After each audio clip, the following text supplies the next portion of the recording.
ആസൂത്രണ ബോർഡിനു പുറമെ മറ്റു 10 വകുപ്പുകളിലെ നിയമന തട്ടിപ്പ് ആരോപിച്ചുള്ള പരാതികൾ കൂടി ക്രൈംബ്രാഞ്ച് അന്വേഷണ പരിധിയിലേക്ക് വരും.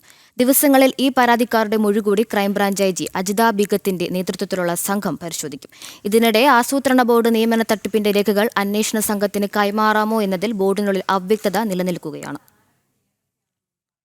ആസൂത്രണ ബോർഡിലെ ചീഫ് തസ്തികയിലേക്കുള്ള നിയമന തട്ടിപ്പ് വിവാദത്തിൽ ക്രൈംബ്രാഞ്ച് സംഘം PSCക്ക് കഴിഞ്ഞ ദിവസം കത്ത് കൈമാറിയിരുന്നു. രേഖകൾ ആവശ്യപ്പെട്ടുള്ള കത്തിൽ പക്ഷേ PSC തീരുമാനം അറിയിച്ചിട്ടുമില്ല.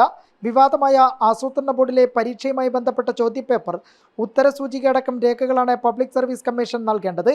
എന്നാൽ ചോദ്യകർത്താക്കളുടെ വിവരങ്ങൾ ആവശ്യപ്പെട്ടിട്ടില്ല. ക്രൈംബ്രാഞ്ച് മേധാവി H. വെങ്കടേഷിന്റെ പേരിൽ PSC സെക്രട്ടറിക്കാണ് കത്ത് നൽകിയിരിക്കുന്നത്. പ്ലാനിംഗ് ബോർഡ് പരീക്ഷ എഴുതിയ 4 പേരുടെ മൊഴിയും ഇതിനകം ക്രൈംബ്രാഞ്ച് സംഘം ശേഖരിച്ചിട്ടുണ്ട്. ഇതോടൊപ്പം PSCയുമായി ബന്ധപ്പെട്ട കൂടുതൽ നിയമന വിവാദങ്ങളിലേക്കും ക്രൈംബ്രാഞ്ച് അന്വേഷണം വ്യാപിപ്പിക്കുകയാണ്.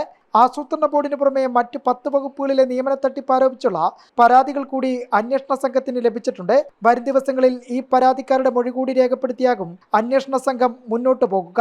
ജനം, തിരുവനന്തപുരം.